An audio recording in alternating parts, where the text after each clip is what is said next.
Hello and welcome to today's webinar, the top 5 HR tech trends of 2025. I'm Charlotte Penny, I'm the Global Content Marketing Manager here at Sage, and I'm joined today by a fantastic panel. I have Angela Gallagher, who's the HR People Business Partner for Sage. We have Perry Timms, who's the Founder and Chief Energy Officer at PTHR, and Thomas Schilling, who is the Founder and CEO of Tugela People. Thank you very much and welcome. So, in today's sessions, we're going to be talking about 5 trends.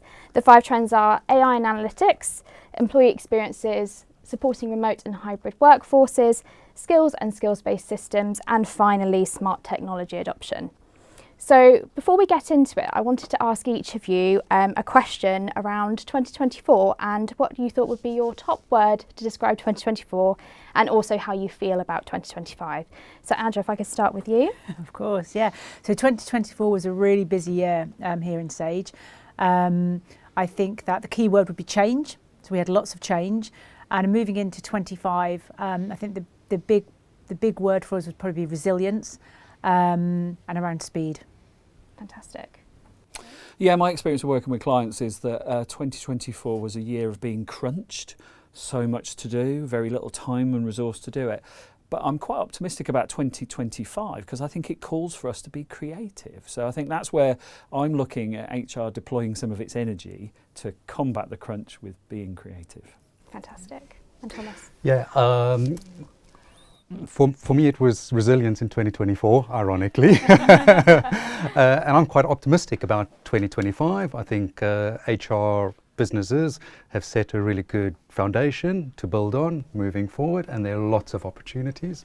Fantastic. That sounds great. It sounds like there's lots to look forward to in 2025. So if you could give me a sentence or two about your experience background, that would be fantastic, Angela. Yeah, of course I can. So over 20 years experience in HR.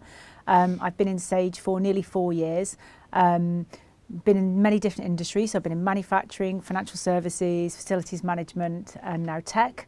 Predominantly always been a generalist business partner, but I do have a strong background in reward and employee relations. Fantastic. So similarly, 20 plus years in HR, the last 12 into 13 as an additional consulting advisor. I guess my sweet spot is organisation design and development, which means it can really brigade anything and everything to do with an organisation and its people. But I'm really big on design. I think if we're very deliberate and we design well, the trickle through can see results and success. So, yeah, that's me. Amazing. My background has been international HR. Started off in South Africa as an HR generalist, then moved to the UK over 20 years ago.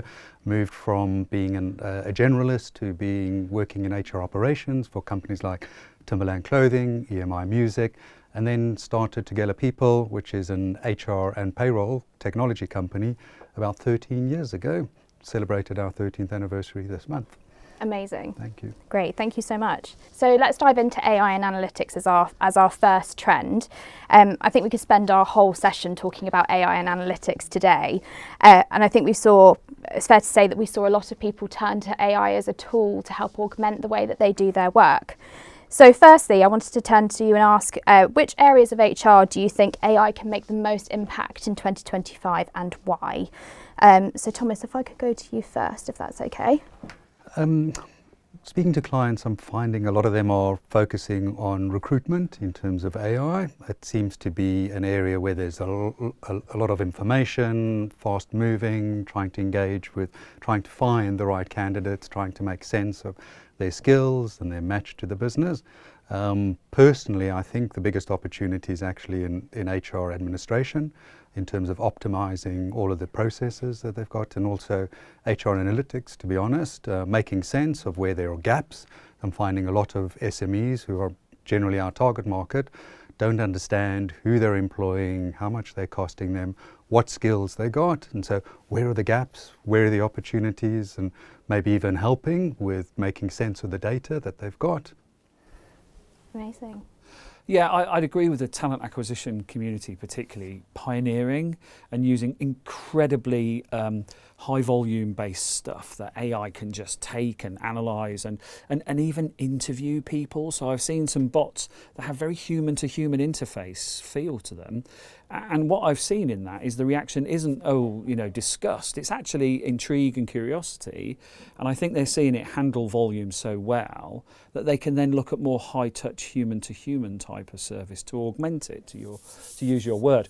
I'm still looking for the opportunities where I think learning and development particularly will create a new frontier, and will use much more of perhaps what I'm doing, which is I've got a sidekick now to my brain with AI that I go, tell me about this, and it does. So I think that learning in the moment, I think that's untapped in some respects.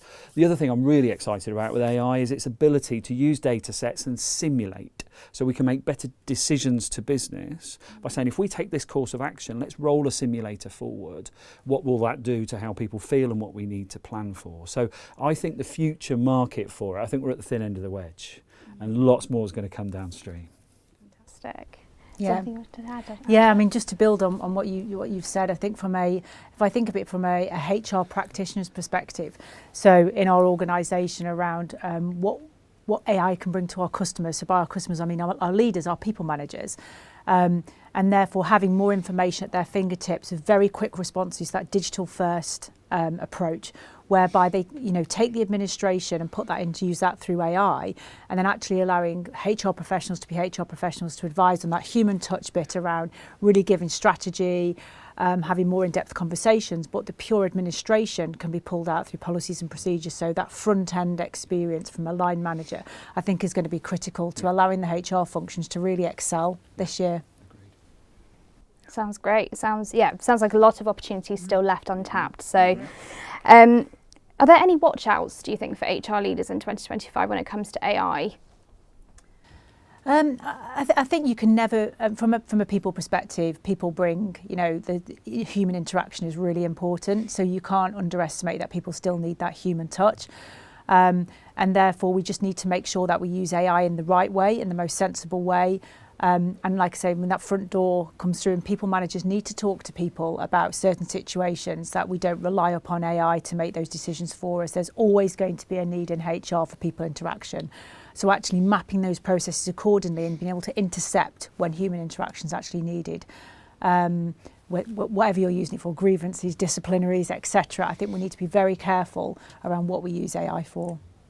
Yeah, I'd agree with that and build on it with a quote from an economist in the 1930s, John Maynard Keynes, who said, the challenge isn't in new ideas, it's escaping from the old ones. There's a mental model, there's a mindset where people sometimes think, yeah, but I want to talk to a human. But actually the availability and the accuracy of a digital connection is probably better, quicker and more on their terms. So I think we've got to win people over, that it isn't a subpar second best solution. Actually, it can be better. And as you then say, when you really need an HR person to sit with you and understand and empathise and deal with the grey areas, that's what you'll get. Yeah. So I think we've got to win over some hearts and minds as well. Yeah. And I think HR is really well placed to do what you just said, Perry, because change management is key to our skill set, right? Secondly, if we adopt these new technologies early on, so we get candidates to experience the AI in the way that Perry just talked about, then we're already setting the tone right from the outset. I think, so change management, totally agree. I also think compliance and policies, making sure that the whole business understands how we're going to use this, what are the parameters we're going to use it in, what are we looking to achieve.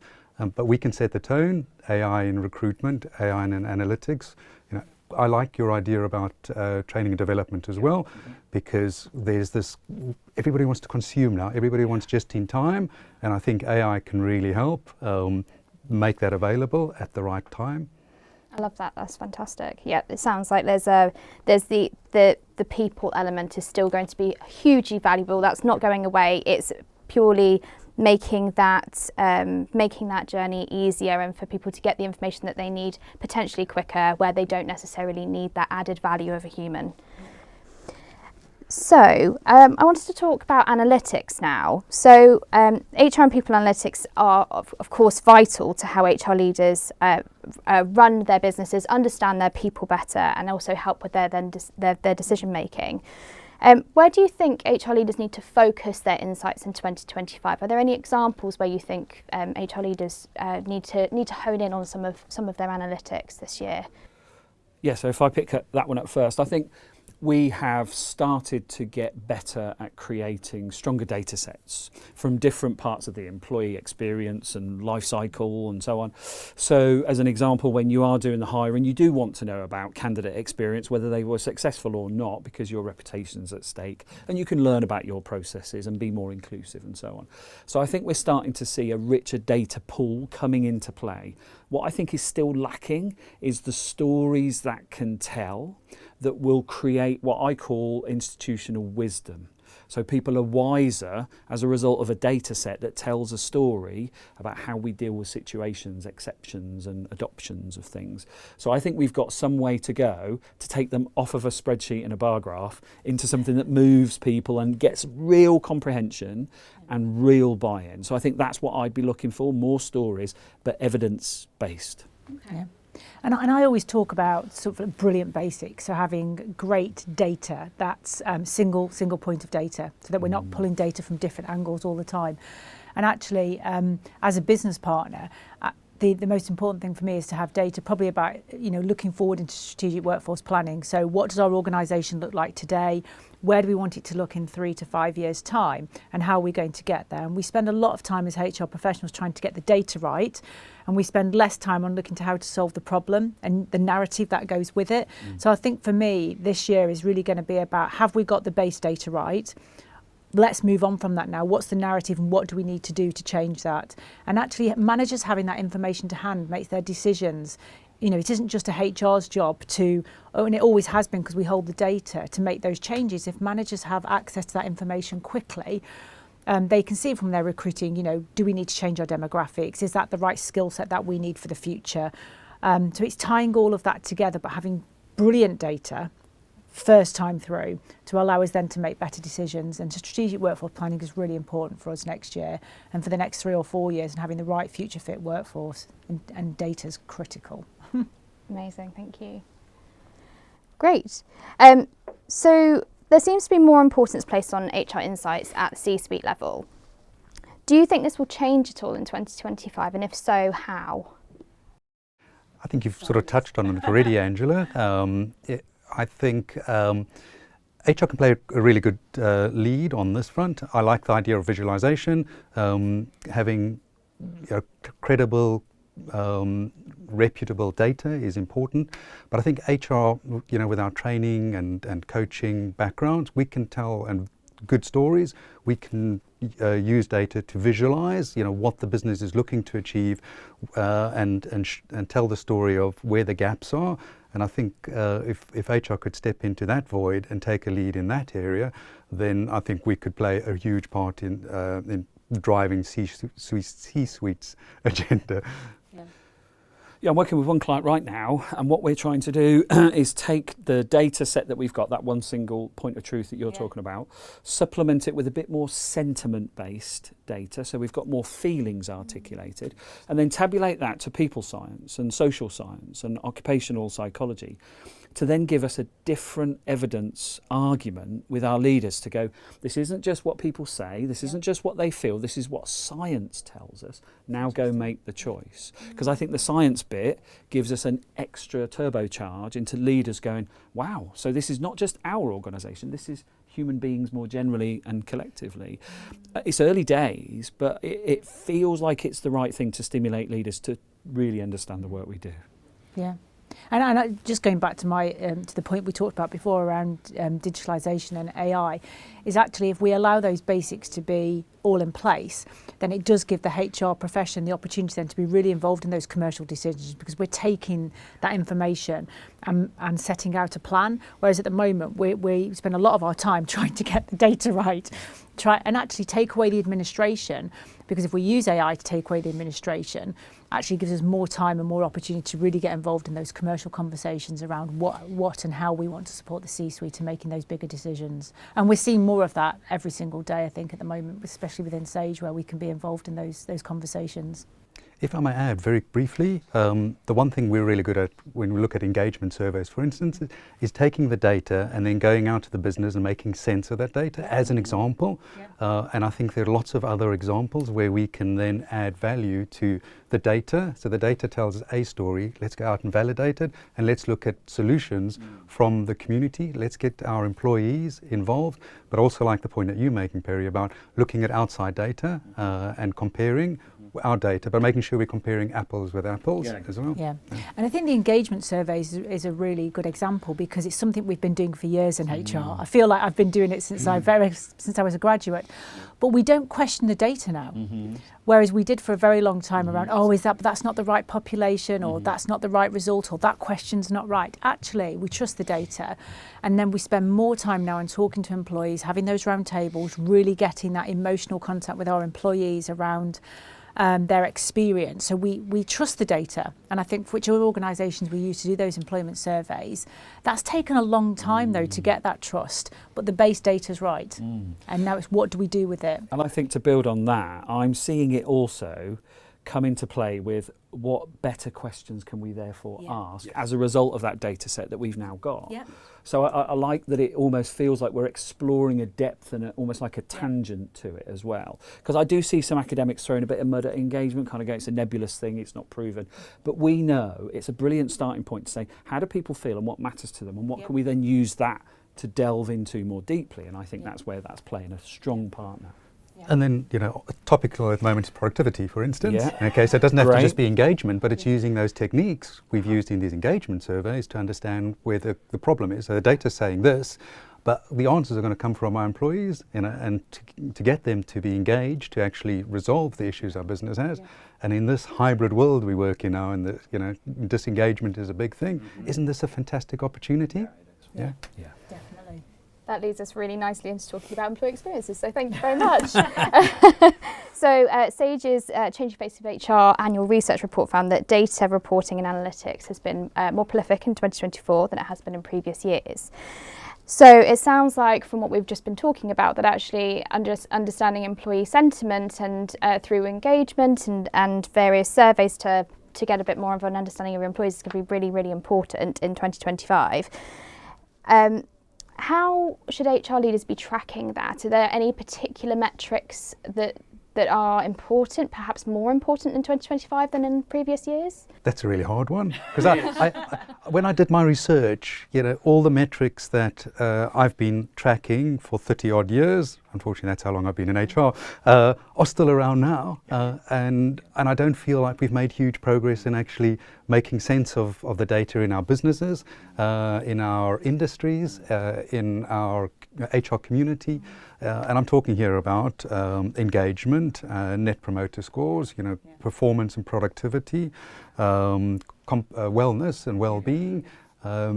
So I think we need to take that potentially and then knit that together with the business goals and understand what the business is trying to achieve and which one of these HR key drivers is going to help achieve those goals. And I think it's going to be different for different businesses.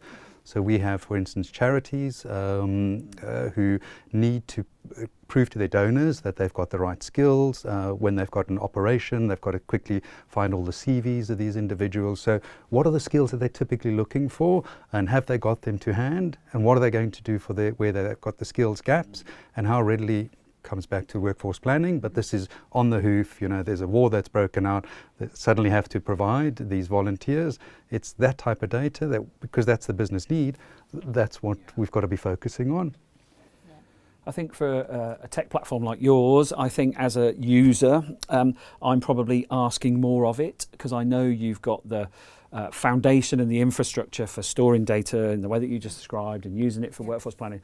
Because I'm wanting to know how are people's levels of confidence. Now that's a really difficult thing to have a data set to tell you, but I suspect there are elements of it where we can build the beginning of the picture about what confidence looks like and then go out and test that and get more data in from that. I also think because there's so many complexities, everything just seems to happen all at once and it's all quick and it's all a priority. People are like, where do I start? If any system can help you clarify what your prioritised areas of work are, I think that's where people will say that system helps me, that data, that system. Because in the employee experience kind of realm, I feel like I'm really clear what I'm here to do right now. Yeah. And I think that's really important, so that pulse. And then I think we're all talking about culture, whatever denomination of that we want to. And again, there are clues in the data and the system about culture, but it's how do we knit that together to go, this is what culture is? Because I think, not being too unkind to executives, they have a slightly distorted view of what culture is from their vantage point. And when you trickle it through, it's different. And we want that difference to trickle up. So I think there's an employee experience output from a system that describes the culture in a way that leaders go, wow, I need to do something about this. Yeah, and I think there's also sort of an overlay of all of this. So the data that we have today and the surveys that we have and what we measure ourselves on, as you say, it hasn't really evolved a lot over the last 15, 20 years. But they're probably still relevant. But for me, it's around what is happening in an organisation. So if you look at what the organisational objectives are or what their focus is for the year, what impact are they having upon the engagement? And it's not always going to make the engagement higher. Sometimes it's going to keep it flat. Sometimes it's going to bring engagement lower. But there's a reason for it. So how do we use the data to map that against our engagement scores, against organisational performance, and the impact upon then culture and change? Because as the organisation drives towards a goal, we might see an impact upon engagement, whether that's right or wrong. But we can use the data to really explore that. And for organisations, I think within our organisation, we generally have a high rate of engagement. So whenever we do have a change or an impact, it does hit. But understanding why and using that to ensure that next time we do a change, how do we make it more comfortable for people? Yeah. I mean, I'd love to hear your opinions, but if I had to be pressed for one data item at the moment, it would be skills. It would be, and why? Because I find that businesses aren't getting the skills that they need. Skills are evolving so quickly. And now the question is, what skills do we need? To your earlier point about workforce planning, Angela, who has the potential and the desire to fulfill those skills? And what are we going to do to help those individuals to achieve those skills? What would you say to that? Yeah, I think you're completely right. I mean, that is a huge task. I've known organisations who've started to look at that, and it's a huge piece of work. So what do we have today? Because the landscape's changing so quickly, is what do we need in the future? You might plan out what we need in 5 years' time, and by next month it's changed again. So it's almost as though, how do we do that? How do we really know, using tools, maybe something like Talent Marketplace, or what skills do we have today? And then mapping out to think, okay, what do we need for the future? How do we train and develop people? Going to your point is, where's the data on L&D? Exactly. What data do we need? How do we really transform? Because that's our leverage against our competitive advantage in terms of any organisation. You're right. And at an individual level, people are often sort of looking at, wow, I've got all this new tech, I've got all this demand coming in, I've got that sophistication that I didn't used to have. How can I fit that into the time that I used to do all this other stuff? So we haven't decompressed and let anything go, but I don't think it's as simple as that anyway. It is evolution and adaptation, and it is about people taking responsibility individually for their skills, but knowing what they're leading to. And I think that is now starting to become a pain point that it hasn't been in the past. It was like, well, we can buy that and re-engineer that. Not anymore, you can't. It is literally, how do you assemble the right recipe of skills to solve that problem or create that new It becomes product? very short term, because if you're looking externally in the market to talent acquisition, you're looking for a skill set to buy in. The pool's very, very small. So actually the best way to do it is to train your own. And actually people were very successful in what their technology was at that point in time. So we can train and develop people, but it's knowing what we need to train and develop people in. And to Perry's point here, I think times are changing with training and development, where here's the training, please come and attend it. Whereas now it's just in time, what do you need, and is it available? So individuals are taking it upon themselves to upskill themselves, but what should I be upskilling myself in? Job descriptions, and where does the future lie? And what tools have I got to be able to do that myself, as opposed to going to attend a training course or anything like that. And try managing that without an underpinning tech platform, and you are at a loss, because it is like playing chess in 3D blindfolded, because you absolutely need all the data you can get, even for a short-term quick fix, right? Exactly.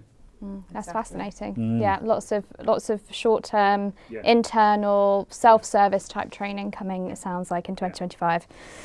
So let's turn to talking about remote and hybrid working. So 5 years ago, everyone was turning to their laptops and working remotely. So if we're thinking about that in today's world of work, what should HR leaders have as their essential toolkit to help manage those who might be remote or hybrid working today? Angela, perhaps I could start with you. It's a really big topic actually in Sage today, because obviously we're currently going through the process of really embedding now our hybrid working model around utilising our office space and utilising that human connection more so than we have done in the last few years. And as managers, it's really around, or as HR professionals, is around really encouraging people to understand the benefits of being together and utilising that time correctly. So being in the office is time for collaboration. I think we were talking about this offline, weren't we, in terms of I really personally try to make a point of when I'm in the office to have no meetings.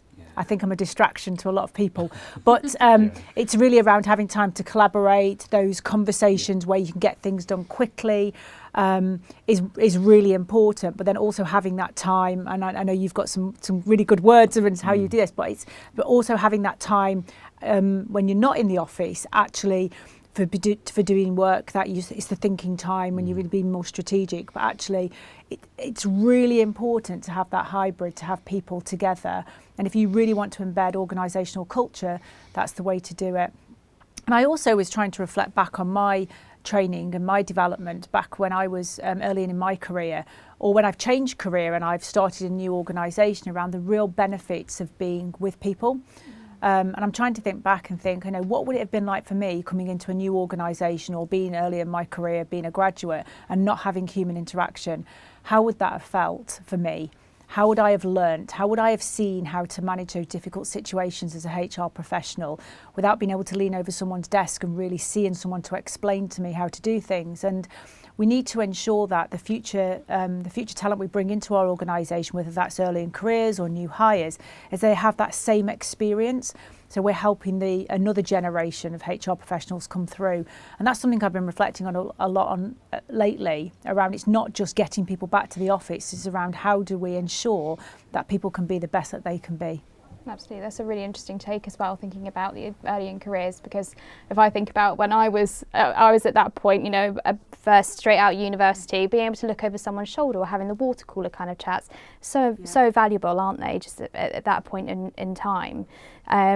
Is there anything you wanted to add around remote and hybrid working, how it works effectively? Yeah, so I've been working from anywhere, which is a phrase I like, since the late 1990s, when tech was poor, right? I was the only person on the telephone on a Starfish phone in an office with everybody else in the office. So I know how it can be when it was clunky, and of course it's better now. And my team is completely remote. We do not have a physical base. So we have had to work really hard at all the things you've said. How do we create a social bond? How do we understand our moods? How do we know when to be creative? How can we learn together? You do have to be very deliberate when you have the mix of in and out. What I'm getting really jaded by are those people ordering people back in all the time. It's like, it isn't 1987 anymore. We don't have to do that. The genie on the choice bottle has come out. And I think we're looking for a recipe that we perhaps don't have to force so hard, as long as we are alive to things like, how do we include people in our communication? How do we make decisions when we're not in a room versus when we are in a room? And so on and so forth. So I think we just have to kind of recalibrate and almost redraw our lines. And the key unit for me is team level. What does the team say is best for them as their rhythm in and out, and the teams they work with, and you get that recipe that you've been talking about there. So I think there's that. I agree. We have a very active apprenticeship program at Tugela People, and we find most of them are 16, 18-year-olds. No work experience at all. So what you're saying, Angela, really resonates with me. There's so much that those water cooler moments that those individuals could have got, learnt and immersed themselves in the world of work, which they don't get working remotely. Because like your business, Tugela People is also remote first.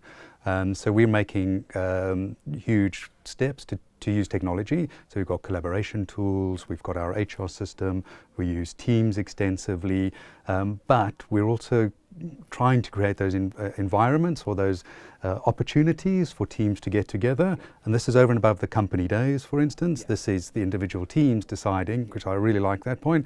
There is value in me getting out of the house, because that's a big deal nowadays, and where we had a lot of our staff around Milton Keynes, they are now suddenly based from Scotland all the way down to the south coast, so that makes it far more difficult. So it needs to be a compelling reason to get together, and ironically one of our teams are now in Milton Keynes because they all wanted to get together, and they do that on a monthly basis. But I think technology plays a huge role. You've got to have the right learning management system. You have to have the right collaboration tool, a wellness survey tool, a survey tool, but don't let them sit in isolation. Those tools have to talk to each other.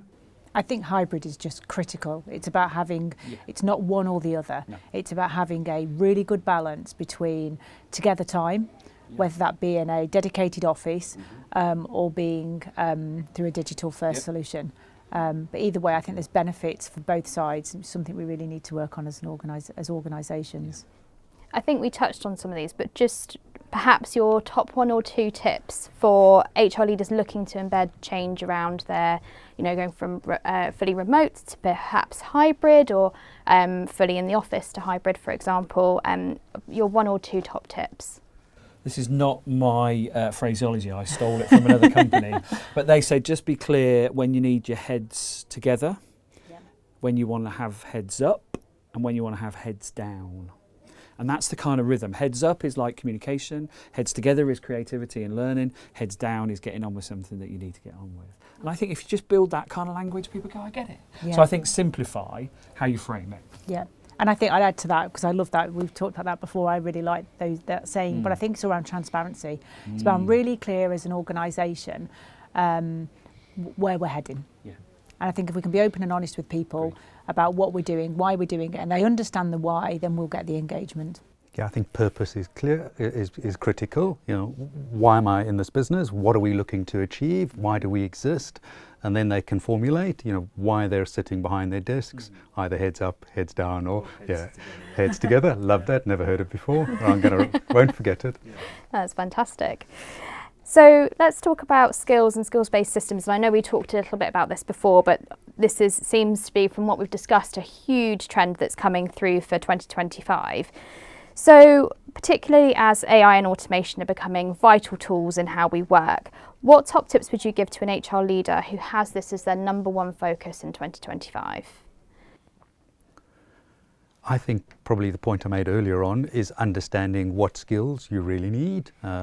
Speaking to the business leaders, because especially as an HR community, we're here to enable the business leaders to achieve their objectives through their people and the technology that we employ to support colleagues across the business. So make sure that we understand what skills we need, whether they're soft skills, technical skills, and formulate a strategy to understand what who in the business has those skills, where are the gaps, and what are we going to do to fill those gaps on behalf of our business leaders. Yeah, and I think it's it sounds like a huge onerous task, but it's around that sort of like initial, what do we have today? So, and where do we capture that information around what skill set do we have today? And I look back into like 20 years ago when I was in manufacturing, we went through the whole sort of multi-skilling era. So multi-skilling meant you got paid more and you got an extra badge. But it's around what do people have today? What could they do tomorrow? So what's that natural succession from the skill set they have today? And does that take us towards what we need in the future? And there's always that view of around we have different missions. In mission 1, you might be needed for mission 2, you might not be needed for mission 2, or you might need for mission 3. But what does that skills look like, and where's that journey as an employee and as an organisation? But the original bench of, right, what do we have today? That's very onerous upon employees, because we don't always know what their skill set is other than a CV, and is that really captured somewhere? So go back to digitalisation, or what do our systems and our data tell us? So what is the skill set of our employees today? Where do we capture that? Used to be a learning and development matrix, wasn't it? Yeah. And years ago, we used to like do the annual audit of what do we That's need it. next year. Actually, we need to be more tech first. How do we really capture that when people join our organisation? What's their skills and what's their potential? Going to that old multi-skill, where can we get people to? Do they want to do it? Another thing as well. So I think it's a huge area that we need to explore for the future.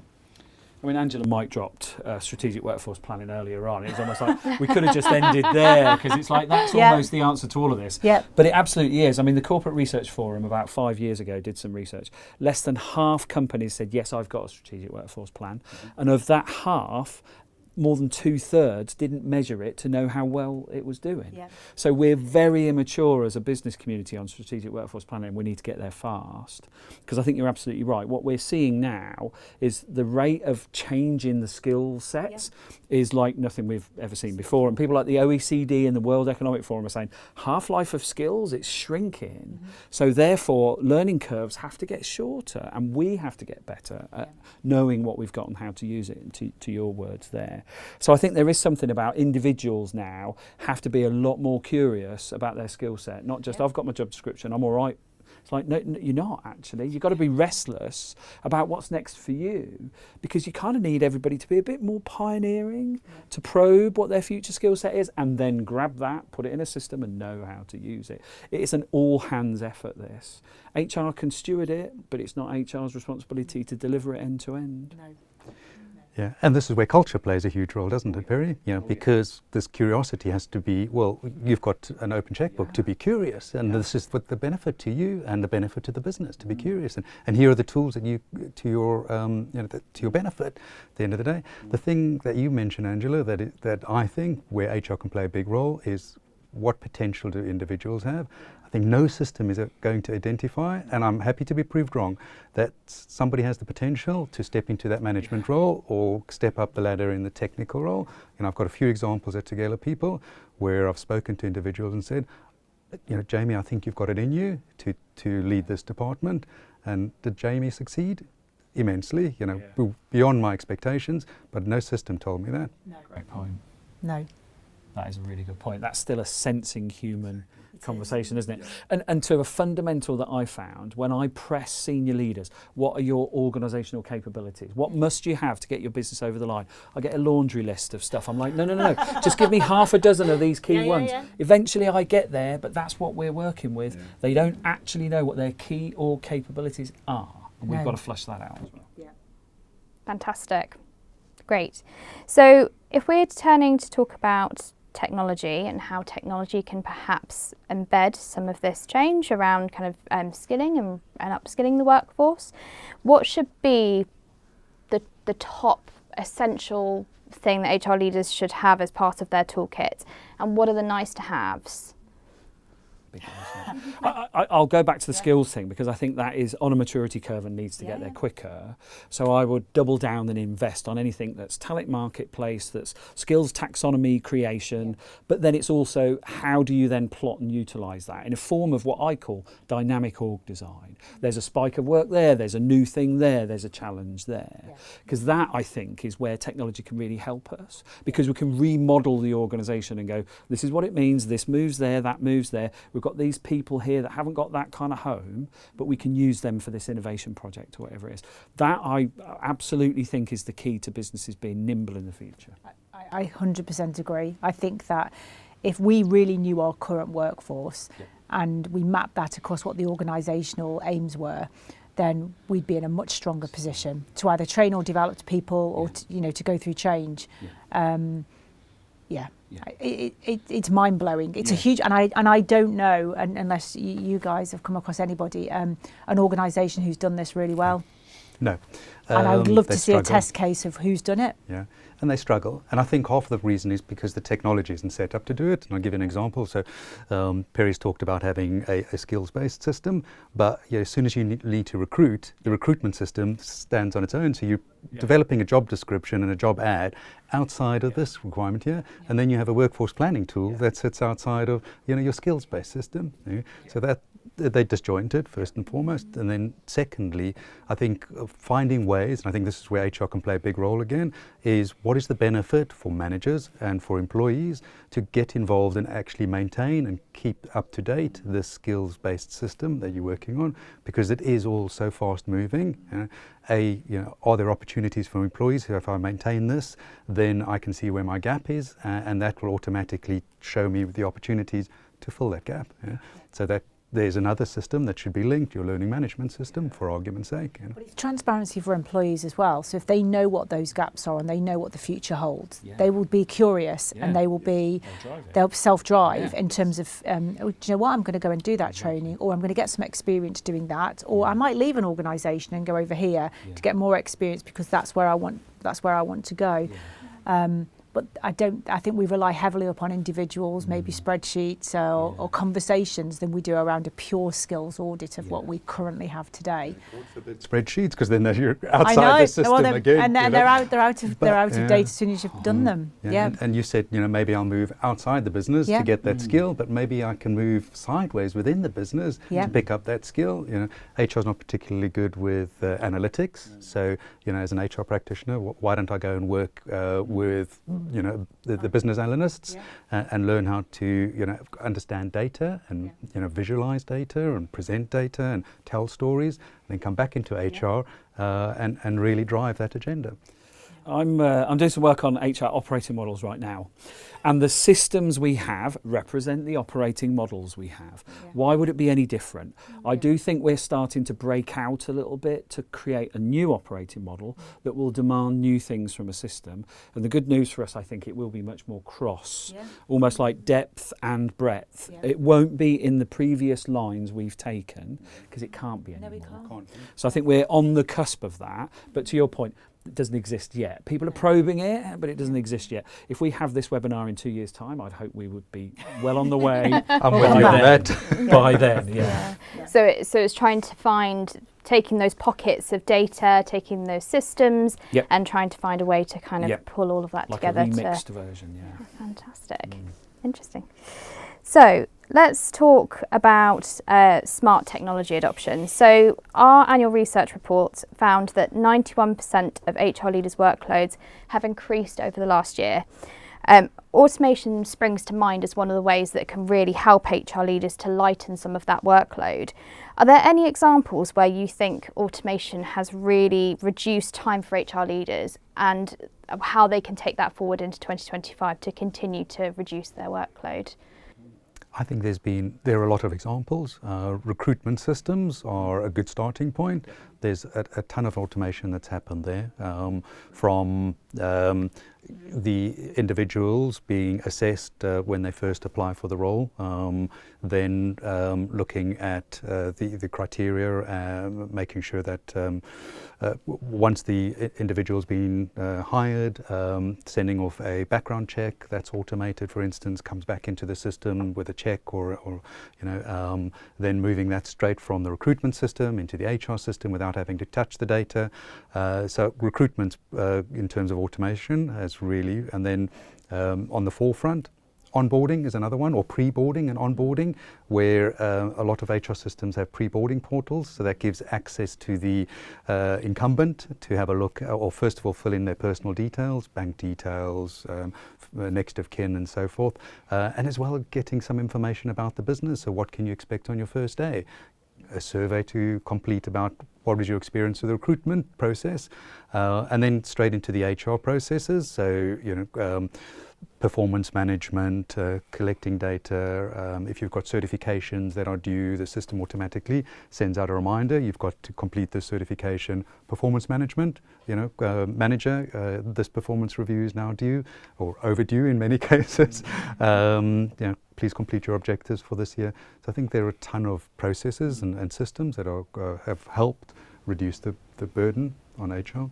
Yeah, I still think so. I'm again going to my own personal experience. It's we were our own worst enemy, I think, in terms of the amount of you gave the stats around how our work volumes increased, and actually it's around ensuring that we put in the work where it should be.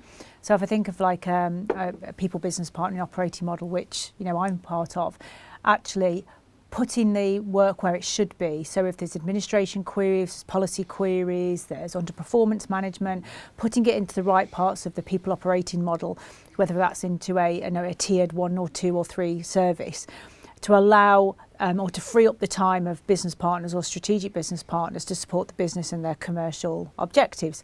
And that's hard because, when you are a business partner, you like to have control of your business area, you like to be able to help managers, that human interaction around delivering. Actually, we're slowing down the process. So it's actually around this cultural change. If you think 20 years ago when we were personnel managers, and now we're business partners, but I think there's another step to take. There's another step to take to allow technology to take some of that burden of the administration, which would free up a lot more of our time. But we like quick wins, we like to satisfy our customers, and therefore we'll fix that for you, or we'll fix that for you. And actually, that breaks the model. And managers can have a much better service if they go straight into a digital first type approach. So we need to help ourselves to be better and to free up our own time rather than being involved in things we shouldn't be. Yeah, I think we're seeing it build up. Yeah. So I think you're right. I think the gains are in the flow of high volume, algorithmic, logical flow type things. Where it gets more complex, I don't think we've quite worked out yet what we should get rid of and what we should retain. And that's partly our dilemma and our customers and internal clients. What difference is it making to HR directors that I'm seeing? At the minute, they're having to invest in knowing a bit more about it. But what I'm seeing is the more that HR leaders invest in understanding tech and automation, they've got a slight competitive advantage on their legal, financial, even operational counterparts who aren't quite there yet. Yeah. So actually the chief exec is going, so you're automating and you're speeding up, but you're not. What's going on there? And there's a bit of pressure then to have that more uniformed across corporate leaders. So I quite like that we're taking some early steps with a little bit of confidence ahead of perhaps where other business leaders are going. So that, I think, is giving us perhaps a little bit more of an ear on the competitive advantage we can bring to an organisation. I totally agree. Great. So there sounds like there's lots to be excited for 2025, although busy as always, yes, for HR leaders. So if you had one piece of advice for HR leaders in 2025, what would it be? I'll pick up from where Perry finished a few minutes ago.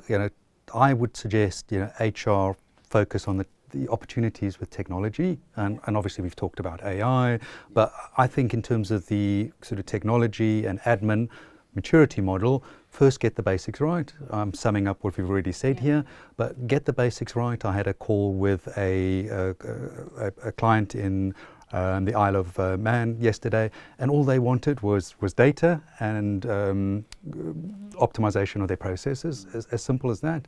And then the HR director said, at that point I can then move on to understanding, my workforce, and then I can look to bring in other systems. And she wanted to focus really on the recruitment system, understood that they've got 6 spreadsheets here that they maintain outside of a system. I just want that automated. And if you start with those basics, and I think that's what you said earlier on, Perry, get the basics right, and then you can build through this maturity model. Obviously have a vision, okay?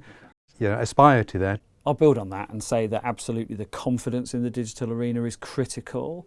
And I think we've played catch up for too long, but I think we've got an opportunity to get a bit ahead of the curve with some of the problems we've been talking about are ones that even in the past we haven't been able to report confidently on. Now I think we're getting to a point where we can, because data and systems will help us do that. So let's lead with that. So we want to be the ones, I think, in the people profession who are digital experimenters, playgrounds, sandpits, all that kind of stuff, right?